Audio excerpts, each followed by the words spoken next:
Most people have seen the movie 300 and how the Spartans are portrayed. Shiny, bronze armor covering their physically imposed bodies with a bright red mohawk signifying they're ready for war. While the movie might have embellished some of their trademark features, they were the fiercest, most well-trained army of their time, equipped with the best armor and weaponry. Their battle strategies were far more advanced than any other major empires of the ancient world because they took into account the terrain, fighting style of the opponent, and by preparing their soldiers to face any adversity thrown at them. This was on full display during the Battle of Thermopylae, or more commonly known as the Battle of 300. Even with superior numbers of forces the Persians had, they struggled against the Greek army led by the Spartans. Today we will tell you about how Xerxes and the Persians were crippled at the Battle of Thermopylae by the Spartans and their allies, and the implications it had on the Greco-Persian War. We will do this by explaining why the Persians invaded Greece, by giving a brief history and their motives, events leading up to the battle and strategies itself, and what happened after the battle to lead the demise of the Persian campaign of Greece. Darius was one of the greatest rulers to have ever been king of the Persian Empire.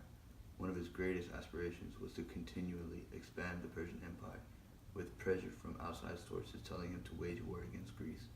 Darius stated a 13-year campaign where they were constantly pushed back and were constantly thwarted by the Greeks. Forced to retreat, he took that failure to his grave. Xerxes took over a massive empire when his father Darius died in the year 486 BCE. At this time, Xerxes was about 35 years old and the governor of Babylonia for a dozen years. Seeing how his father had failed to achieve his goal of conquering all of Greece, Xerxes vowed to continue what his father had already started. So for 4 years, Xerxes amassed massive amounts of supplies and recruited mercenaries to build the largest army the ancient world has ever seen. Once his army was up to par, he set sail for northern Greece, ready to keep his vow. Once the Persians arrived on the beach, they sent messengers to all the city-states of Greece with their terms: surrender or be completely wiped out from existence. Most of the city-states complied with the terms, and who wouldn't, the Persians outnumbered them 10 to 1 and had the money to keep more and more soldiers coming. However, there were some city-states who declined the terms the Persians presented, mainly for the reason to preserve, fight for democracy and their ideologies, and partially daring the empire to avenge their loss so many years ago. Xerxes was furious with the audacity the rebel states showed and ordered his army to march and engage the Greek forces as quickly as possible. Meanwhile, during this time, the rebel Greek forces met and determined what their war strategy was going forward. By the end of the meeting, the council had elected Leonidas, king of the Spartans, to head the land operations of Greek army. Because of the Spartans' superior knowledge, fighting ability, and weaponry, in addition to this, Leonidas decided to engage the Persians at Thermopylae, a narrow strait that would render the Persians' superior numbers useless, as this would cause the Persians to file in tens by tens instead of thousands by thousands. This is where the Greeks were going to stand and defend their land. Thermopylae is narrowest at its two ends, the so-called east and west gates, while the mountains are sharpest in the center of the pass at the so-called middle gate.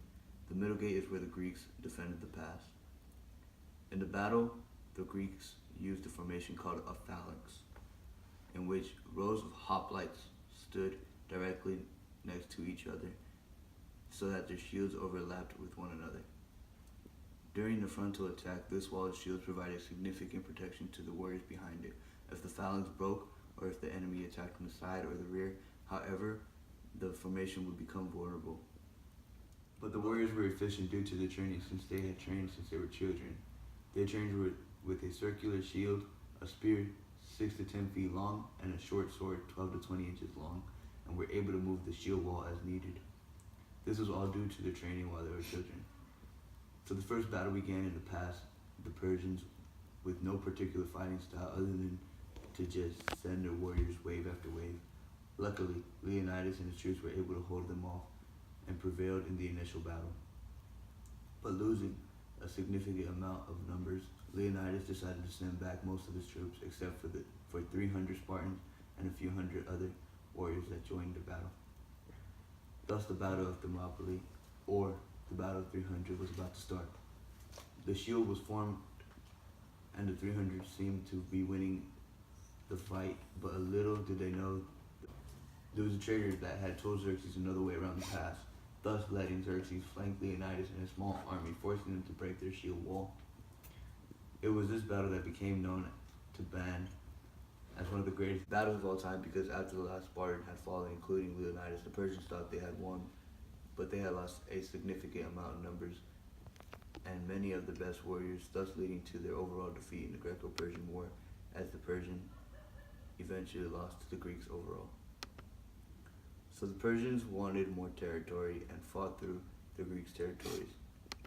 When the Greeks found out, they assembled to discuss tactics and battle strategy, only to have many ideas turned down. Thus, the battle began. The first bout took place, and many were lost, but Leonidas knew they were outnumbered and sent most of his forces home. The real battle began. Though the 300 lost their lives, their fight was considered a win and a breaking point for the Persians in the war, which led up to the utter defeat of the Persians in the Greco-Persian War. Now that we take a look again, we see what led to the downfall of the Persian Empire in the Greco-Persian War and how crucial the Battle of Thermopylae was. We hope you got a better understanding of the Greco-Persian War and enjoyed this video. Thank you.